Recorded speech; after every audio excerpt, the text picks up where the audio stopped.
Hello, dear fellow gentle marketers. I hope it's okay if I call you that.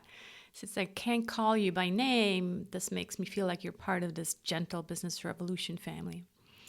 Anyways, welcome to episode number 13 of the Gentle Business Revolution podcast, a show where we talk about marketing your business by disrupting the current marketing paradigm. As always, I'm Sarah Santacroce. I'm the host here, and you know that you're in the right place if you are a heart-centered entrepreneur who is looking for a better way to market your business, or you are an entrepreneur who's just sick and tired of the traditional hypey marketing model and are ready for a paradigm shift. Today's episode is about the 5th P of the mandala for gentle marketing. If you've never seen it, you can download your one-page marketing plan that goes over all the 7 Ps at sarahsantacroce.com/1 page. The 5th P stands for pricing. And today I want to riff on what I call fair pricing. This notion of fair pricing is essential for us gentle marketers, and I think it's fair to say that fairness, pun intended, is one of our core values. Growing up, my dad fought for fairness for the working class. He was very politically engaged. So yes, fairness is super important to me on a personal level. But I'm ready to bet that you feel the same way. Not only do we want to be treated fairly, but we also want to treat others fairly. And for that to happen, we need to first come from a place of empathy. And as you know, my main mission is to bring more kindness and empathy to the business world. In episode 11, I went over an exercise called the empathy map. So if you missed that, I highly recommend you listen to it after this one. The link is sarahsantacroce.com/GBR11. So let's define fair pricing. In a nutshell, to me, it means that we don't overcharge nor undercharge. We are being fair to both parties. We're being fair to our clients, and this is so important, we're also being fair to ourselves. I think as gentle marketers and heart-centered entrepreneurs, I'm sure that most of us are givers. And so that other part of the fairness equation is equally important, that we're being fair to ourselves. Okay, so I've seen plenty of examples for unfair pricing, where the price or fee was in no relationship to the value offered. It's almost like there's a game being played by the popular kids of the online world. A competition to see who wins in the let's see how much I can charge and get away with it game.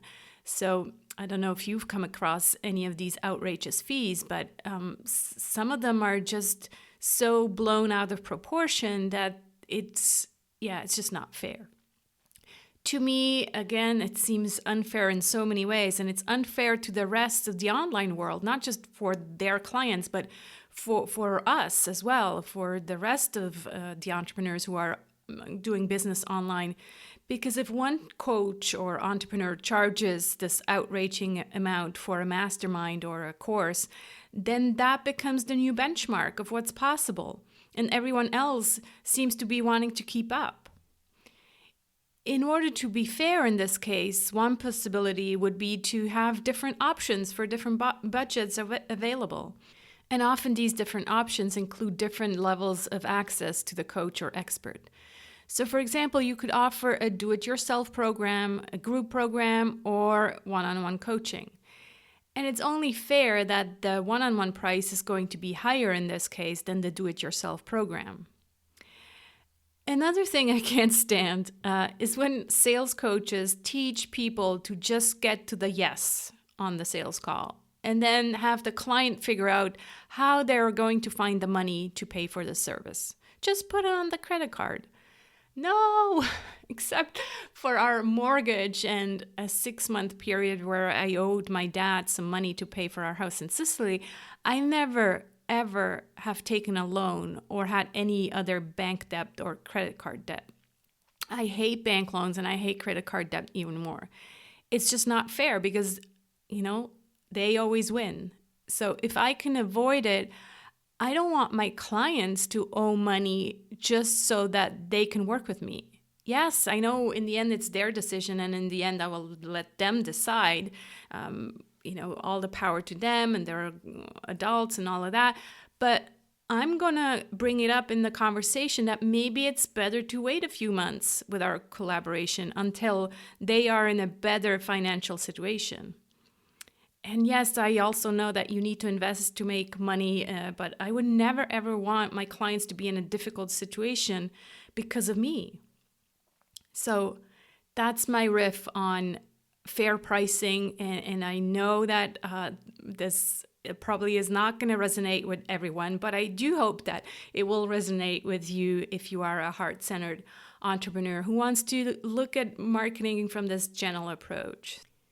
You might also enjoy my conversation with Farnoosh Brock on the topic of serving versus selling, where we also address this idea of pricing in a reframe of the traditional sales call model. It's in episode 6, and you'll find it at sarahsantacroce.com/GBR6. And all of these links will also be in the show notes, and you'll find the show notes of today's episode at sarahsantacroce.com/GBR13. Just a reminder, if you're listening to this podcast on the go, just click on the description in your app and you'll find all the links in there as well. In next week's episode, I'm joined by my friend Tom Schwab, and we'll cover one aspect of the P for promotion. We'll talk about being a guest on other podcasts and everything you need to know to get started. I hope you'll join me on this journey to a kinder marketing paradigm. And again, please invite your friends to join us by sharing this podcast or the Gentle Business Manifesto with them. Both can be found at thegentlebusinessrevolution.com. It means a lot to me to have people like you in my community and have you share it with your friends. So thank you so much. Let's be the change we want to see in the world. I'll talk to you again next week. Take care.